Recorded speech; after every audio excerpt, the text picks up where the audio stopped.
할렐루야. 오늘 주신 하나님의 말씀은 신약 성경 누가복음 2장 41절부터 52절까지 말씀.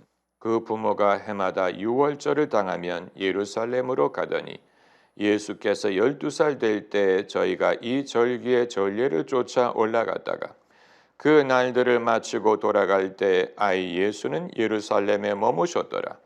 그 부모는 이를 알지 못하고 동행 중에 있는 줄로 생각하고 하룻길을 간 후 친족과 아는 자 중에 찾되 만나지 못하매 찾으면서 예루살렘에 올라갔더니 사흘 후에 성전에서 만난즉 그가 선생들 중에 앉으사 저희에게 듣기도 하고 묻기도 하시니 듣는 자가 다 그 지혜와 대답을 기이 여기더라. 그 부모가 보고 놀라며 그 모친은 가로되 아이야 어찌하여 우리에게 이렇게 하였느냐? 보라 내 아버지와 내가 근심하여 너를 찾아노라. 예수께서 가라사대 어찌하여 나를 찾으셨나이까? 내가 내 아버지 집에 있어야 될 줄을 알지 못하셨나이까 하시니 양친이 그 하신 말씀을 깨닫지 못하더라. 예수께서 한 가지로 내려가사 나사렛에 이르러 순종하며 받드시더라. 그 모친은 이 모든 말을 마음에 두니라. 예수는 그 지혜와 그 키가 자라가며 하나님과 사람에게 더 사랑스러워 가시더라. 아멘. 1960년대 러시아가 미국에 보낼 스파이들을 훈련시키면서 만든 매뉴얼이 인터넷에서 읽을 수 있습니다. 그 매뉴얼에 보면 미국 사람들은 이렇다라고 말하기를 첫째는 사교적이고 큰 소리로 말하기를 좋아하고 유머 감각이 있다. 둘째는 돈을 좋아하고 돈 벌기 위해서 애를 쓴다. 그리고 세 번째가 미국 사람들은 책을 읽지 않는다. 60년대에 만든 매뉴얼이니까 시대착오적인 면이 분명히 있을 것이지만 책을 읽지 않는다라는 말을 들을 때 마치 우리의 얘기를 하는 것 같아서 당혹스럽게 제가 느낀 적이 있습니다. 일반 기독교인들, 굳이 미국인이든 한국인을 따지지 않고 예수 그리스도를 믿는 사람들 중에 평소에 책을 얼마나 읽고 어떤 경로를 통해 그들의 신앙에 대한 정보를 얻을까를 생각을 하게 됩니다. 여러분, 우리 주변에는 신앙에 대해 묻고자 하는 사람들이 많아요. 하나님이 계신 줄 어떻게 아느냐라든가, 예수 믿는 사람들은 왜 다 이러냐라든가, 질문을 하는 사람은 비록 그 질문이 비판적으로 들릴지라도 그 말은 생각을 하고 있다는 말이고 알고 싶어 한다는 얘기고 그 궁극적인 바탕에는 하나님에 대한 호기심 그리고 기독교 신앙에 대한 호기심이 들어있다는 뜻입니다. 자녀에게 신앙을 교육하는 가장 좋은 방식은 주입하는 방식보다는 대화를 하고 대화를 하세요. 대화를 하고 그리고 질문을 할 때 거기에 지혜롭고 그리고 효과적인 답변을 해주는 것이 중요합니다. 우리에게 질문하는 사람에게 제대로 답을 해주려면 우리 자신이 거기에 대해서 깊은 생각을 해본 적이 있어야 되고 거기에 대해서 많은 정보를 얻어야 되고 거기에 대해서 충분히 알 필요가 있습니다.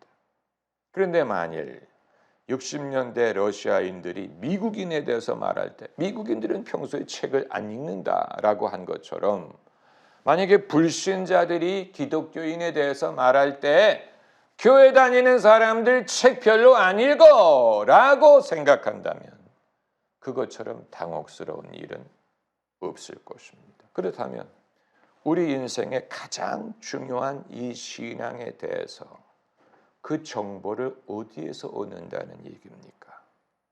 여기저기서 들었던 설교, 또 사람들이 여기저기서 하는 말, 그런 말을 바탕으로 해서 신앙에 대한 정보를 얻는 것이라면, 여러분 인생의 가장 중요한 일에 대해서 그런 식으로 얻은 정보로 내 영혼의 운명을 좌우할 수는 없는 것입니다.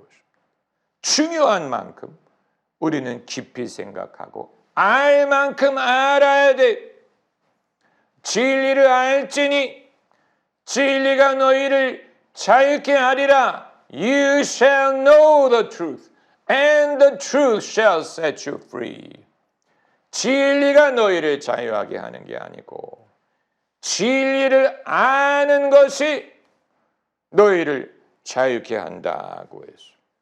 옛날에 최권능 목사님이라고 아주 유명한 목사님이 계셨죠. 예수 천당 불신 지옥이라는 문구를 회자시킨 유명한 분입니다. 최권능 목사님이 중년의 나이에 신학교를 들어가셨는데 늘 전도만 하고 다니시느라고 헬라어 시험이 있는데 공부를 못하신 거예요.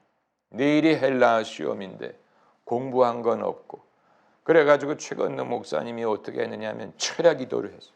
철야 기도를 부르짖어가지고 철야 기도를 하고 그 다음날 헬라어 시험을 봤는데 하나도 아는 게 없어서 백지를 내면서 성령도 헬라어는 잘 못하시는구나 이렇게 대답을 하셨다고 했는데, 여러분 철야 기도를 하든 무슨 뭐를 하든 간에 내가 외워야 될 건 외워야 되고 공부해야 될 건 공부해야 되고 알아야 될 건 알아야지, 내가 모르고 읽은 적도 없고 깨달은 것도 없는데 성령이 직통으로 그 사람에게 그것을 알게 하시리라고 생각할 수 없죠.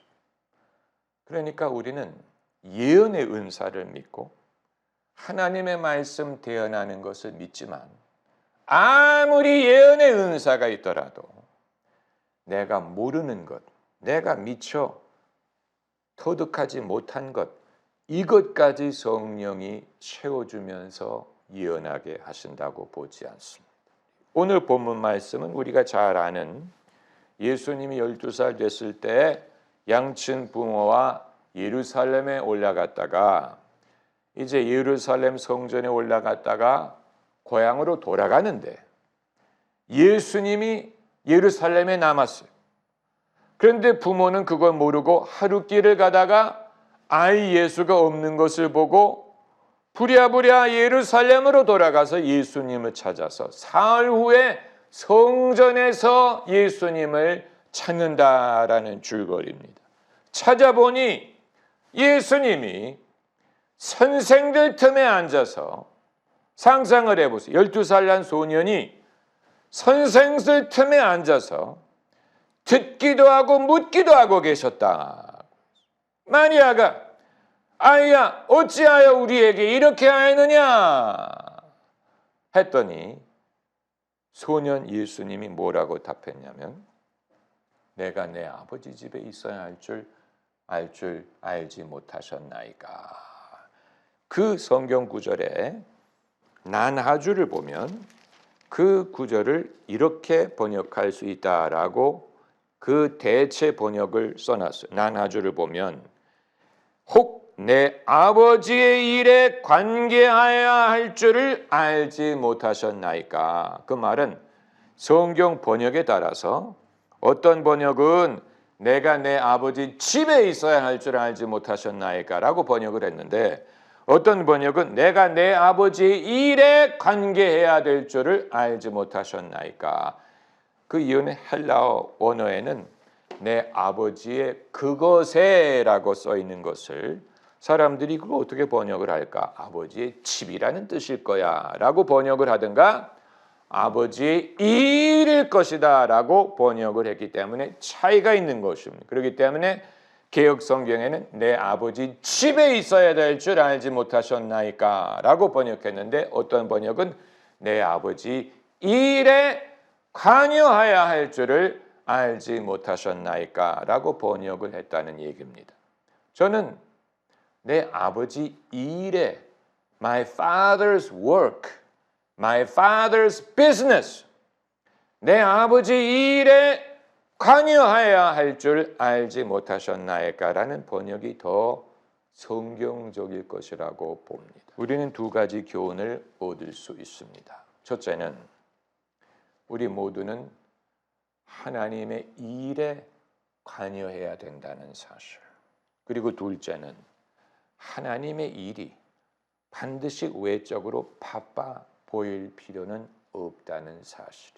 첫 번째, 우리 모두가 하나님 일에 관여해야 된다는 말. 우리 모두는 어렸을 때부터 남의 일에 신경 쓰지 말라고 배웁니다. 남의 일에 참견하지 말고, 남의 일에 간섭하지 말고, 나와 상관이 없는 남의 삶에 대해서 이렇다 저렇다 말하지 말고 너나 잘하세요. 이게 우리가 배우는 것이 아닙니까? 맞는 일이에요. 나와 상관이 없는 남의 일, 남의 사정에 대해서 이렇쿵 저렇쿵 비판하고 뒷말하고 참견하는 것은 옳지 않습니다. 그런데 만일 그 일이 남의 일인 것뿐만이 아니고 하나님의 일이라면, 그렇다면 우리는 그 일에 관여할 필요가 있습니다. 예수님이 내가 내 아버지 일에 관여해야 할 줄 알지 못하셨나이까? 라고 말씀하신 것처럼 아버지의 일이라면 그건 남의 일이 아니에요. 아버지의 일이라면 우리 모두가 관여할 필요가 있습니다. 그리고 이제 두 번째로 우리가 얻을 수 있는 교훈은 하나님의 이 일을 하는 것이 반드시 외적으로 볼 때 바쁘게 보여야 되는 것은 아니라는 사실. 예수님이 공생을 시작하기 전에도 하나님 아버지의 일을 하고 계셨다는 얘기. 무슨 나가서 설교를 하고 병자를 고치고 사역을 하는 게 아닌데 그때 무슨 예수님에게 하나님 아버지의 일이 있었다는 얘기냐. 빈들에 나가서 기도하는 것도 하나님의 일이었어. 하나님의 이 일을 한다는 것이 반드시 내가 바빠야 되는 게 아니고 외적으로 드러나는 일이 있어야 되는 것은 아니에요. 우리는 하나님의 이 일에 그 범위와 그 스케일을 다시 생각할 필요가 있습니다. 성경에 보면 하나님의 일을 한 사람 중에 그 일이 무슨 분량이 많다든가 무슨 스케일이 크다든가 그러지 않고 딱 한 가지를 한 것뿐인데 그것이 아주 절대적으로 하나님의 하시는 일에 결정적인 역할을 했던 경우가 많습니다. 하나님의 일을 한다고 막 주장하고 바쁘다고 주장하면서 사람과 하나님과 멀어지면 안 돼. 하나님의 일을 한다고 하면서 사람들에게 늘 짜증내고 사람들 마음을 상처나고 그건 하나님의 일이라고 볼 수 없어요. 예수님처럼 부모에게 순종하고 키와 지혜가 자라고 하나님과 사람에게 더 사랑스러워 가야 될 것입니다. 할렐루야.